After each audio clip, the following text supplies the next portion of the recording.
Lisa. I have what I think will be a pretty fast page to work on today. I've got two 4x6 photos, and I really want to make use of my pattern paper. I've had these photos for quite a while and just couldn't find the perfect paper for them, but I love this collection. It's an older collection called Everyday Eclectic. It's new to me. I picked it up at Hobby Lobby for a whopping $6. They charged $10 for the 12 pages plus the two sticker sheets, and I had a coupon, of course. No, I'm sorry, they charged $10, and I had a coupon. So it's like paying half price for the pattern paper and getting the stickers for free. So anyway, this is Allison Craft for Echo Park. So it's a little, as I say, it's a little bit older collection, but I just love it. And I love this doily paper. And I think I'd like to use this for the background. Now it means that a certain amount of it is going to get covered up. And that's one of the reasons why I'm putting it in the background. The photos actually look pretty good resting right on it, but I think they'll pop even more if I put them on top of some of the companion papers. So I'm going to pick out a couple of companion papers for that. For embellishments, I'd like to use some of the stickers. There's a lot of things that are applicable here. The photos are from a crop I went to early in the year. It's the first crop I'd been to in 10 years or more. I'm more of a on your own kind of scrapbooker, and so and I don't really have that many opportunities to go to. And of course I don't seek out a lot of opportunities either, I will admit that, but I'm just one of these people who use everything in the room. Sometimes, as I say, I'm going to use this kit today, but I know I'll be getting into my stash using other things as well. And so it's kind of hard for me to take my stuff with me. But anyway, I made cards and all that day, and it was fun to get to know the other ladies that we'd all met online. So I have some things in the sticker sheet that I think will work really well. I'm going to use this little block for my journaling, and I went ahead and printed my journaling up, and the first time I got it a little bit too wet. I had to really work on the spacing and Word to get this to fit, but I want to use this little sticker because it's kind of like a name tag. That's sort of what it reminded me of, and we all had name tags for the day. So I've got lots of cute things here, like remember the details, capture the moment, the cameras, and I really like the idea of using the doilies as a round element to sort of anchor my words and things here, and then put the title in the middle.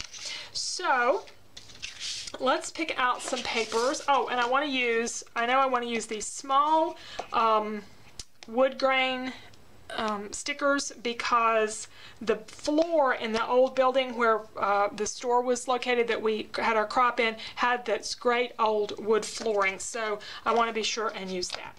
So let me pick out some papers to go with this as my background. The pink is good. That's too busy, I think, for behind the photos. Now I did consider for the photos some of the other patterns, like this one that has all the colors in it, but it's just the smaller patterns just were actually too busy, surprisingly. So nobody's wearing orange, so I don't think I'll do the orange. I'm just going to go with the colors we were wearing, because the specific color doesn't matter that much, other than that it was very early spring, and these are all really good spring colors. Here's a good one.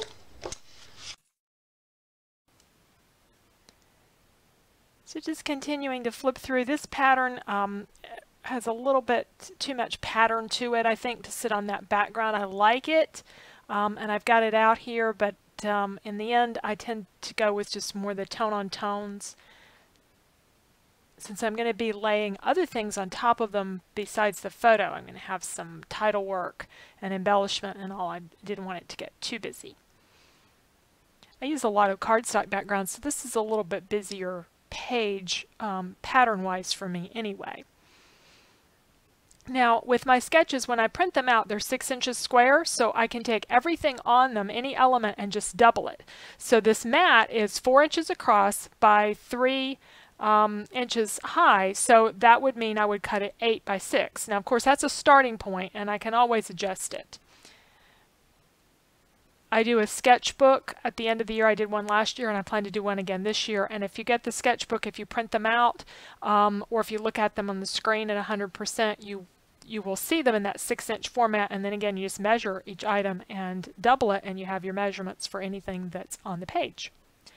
Now looking at the lettering, I'm the sketch shows the top mat over top of the bottom mat, but I found that for my letters and all that it looked better to put the bottom mat on top, so just a minor change. And I'm using a fairly long title here with those wood grain letters. New friends for a favorite hobby. And this background paper could go any direction, so rather than flipping it around, I flipped the photos around and decided that I liked what showed better if I turned it just 90 degrees. So that's what I did with that background paper, because it's doilies, it doesn't matter which direction it goes. And I am going to try out a few of these stickers, just cutting out the designs to see if I like them. That one, I didn't realize till I pulled it off, was actually two-parter with the camera separate. I ended up liking the one that says the story a little bit better, so I put it on some wax paper so it can rest there until I figure out for sure what I want to do. And I know I want to use that, I just don't know where I want to, exactly where it's going to get placed until everything else is put down. So it's time to glue the mats down, but in my usual fashion, I want to save some of the background. And this is going to be a little awkward. It's going to take a little bit of extra cutting, but that's my favorite paper out of the collection. I don't want to use it all up on one page. So I'm just drawing in some lines, and then I'll take cutter and cut into it. And I actually use scissors to cut this one out rather than a ruler and all of that stuff, because it's kind of messy anyway. So, and I can put a background sheet over the back of this if I want to, and I do end up doing that. I don't always do that, but in this case it was kind of flimsy if I didn't, so it looks nicer if I put some kind of a backing sheet on there, and then nobody knows that I cut it up. Nobody looking at my album knows. So now before I glue these down, I decided I wanted to do some inking. So I found some, I think I used the Sahara sand color, just a light taupey color, to go over the edges of these papers.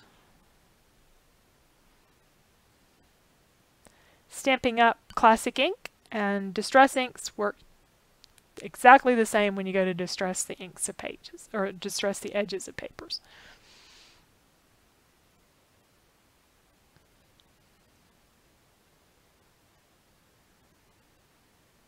Sorry my head's in the way there. I'm just getting that label with my journaling on it. And I do have a little additional piece of journaling I typed up with everybody's name on there that I'll put under the photos, and then there it is. And then I can glue the titling in place. And I'm ready to do the embellishments, the fun part. So just kind of figure out which one of these stickers that I want to use. I like the hello there sticker, since we were kind of greeting each other. It's the first time that many of us had met in person. And I did decide to put the little cloud on there because it did pour the rain that day. And that wood veneer piece, I'm going to color it a light yellow like the sun, just to kind of show that weather theme.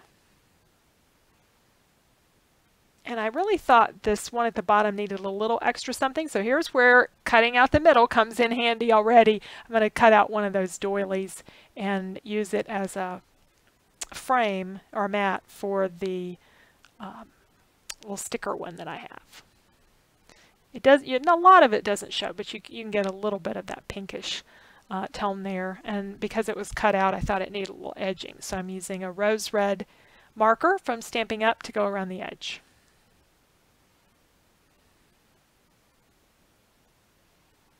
There we go. That frames it up a little bit, makes it a little bit bolder. And I just feel like I need maybe one more sticker up there at the top. I looked at using this big one at the bottom to put the date on there, but I wasn't, well, I did end up using that. I didn't think I left that on there, but I did.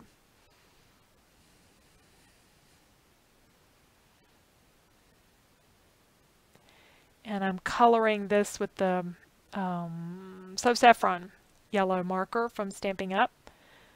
Markers on wood veneer look so pretty.